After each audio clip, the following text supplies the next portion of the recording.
يعود إلينا مهرجان التراث البحري في أبو ظبي لعام 2024 في نسخته الثالثة بداية من 23 نوفمبر وحتى 3 مارس 2024. ومن خلال الفيديو بتاعنا النهاردة هنتعرف على أسعار وطريقة حجز تذاكر مهرجان التراث البحري 2024 في أبو ظبي.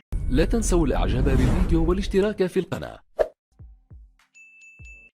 السلام عليكم ورحمة الله وبركاته، ازيكم يا شباب؟ اخباركم ايه؟ ان شاء الله تكونوا بخير وفي افضل حال. اهلا بكم في فيديو جديد على قناتكم، قناة موقع مغترب اونلاين، واللي هنتعرف من خلاله النهارده على ازاي نقدر نحجز تذاكر مهرجان التراث البحري 2024 في ابو ظبي. في البدايه بنروح على موقع بلاتينيوم ليست ابو ظبي، هسيب لكم الرابط بتاعه في الوصف اسفل الفيديو في اول تعليق ان شاء الله. وبندخل على ابرز الفعاليات وبنختار مهرجان التراث البحري لعام 2024 وهو النسخه الثالثه من المهرجان. بتفتح معانا صفحه حجز تذاكر المهرجان بالشكل اللي انتم شايفينه قدام حضراتكم كده. تذاكر المهرجان بتبدا من 30 درهم اماراتي. المهرجان هيقام على كورنيش أبو ظبي في الفترة ما بين 23 فبراير وحتى 3 مارس 2024. بنضغط على زر اختيار التذاكر، بنستنى لحد ما صفحة الحجز تفتح معانا. بنبدأ نختار اليوم المناسب لزيارة المهرجان، وليكن هيكون مثلا يوم الجمعة.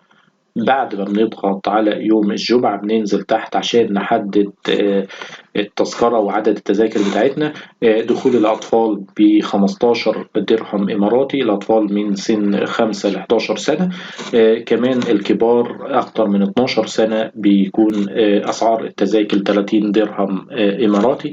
بنضغط على زر اختيار عدد التذاكر عشان نضيف عدد التذاكر بالنسبة للكبار وليكن كمثال 2، والأطفال كمثال بنضغط برضو على عدد التذاكر لو معانا أطفال، وبنضيف عدد التذاكر بتاعتنا وبنضغط على زر الدفع. بتفتح معانا تفاصيل إضافية، بنكتب لو احنا من الإمارات بنكتب من الإمارات، وبنضغط على زر التالي. طبعا لو من بلد تانية بنكتب اسم البلد اللي احنا جايين منها وبنضغط على زر التالي، وبنحدد هنا وسيلة الدفع بتاعتنا الكريدت كارد.